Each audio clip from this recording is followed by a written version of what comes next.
నేటి పునీతులు పునీత అడెలైడ్ గారు.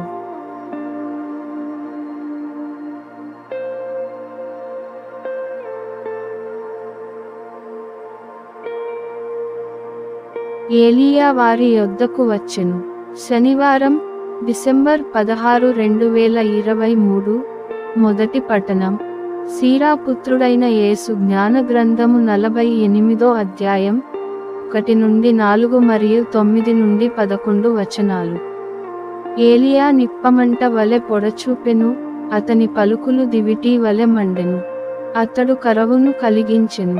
అతని పట్టుదల వలన చాలా మంది అసువులు కోల్పోయిరి. ఆ భక్తుడు దేవుని పేర ప్రవచించి వర్షము నాపివేసెను. 3 మారులు అగ్నిని కురియించెను. ఏలియా, నీ అద్భుతములు ఎంత ఆశ్చర్యకరమైనవి!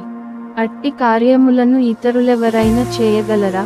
దేవుడు నిన్ను మంటలతో కూడిన సుడిగాలిలో, నిపుగుర్ములు లాగెడి రథమున స్వర్ణమునకు గొనిపోయెను.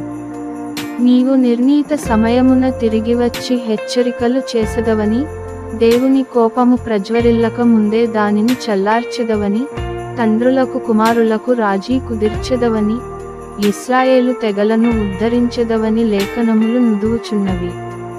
నీ ఆగమనమును దర్శించువారు, ప్రేమతో జీవించి చనిపోవు వారు ధన్యులు. మనమును జీవనమును పొందుదుము. ఇది ప్రభువు వాక్కు.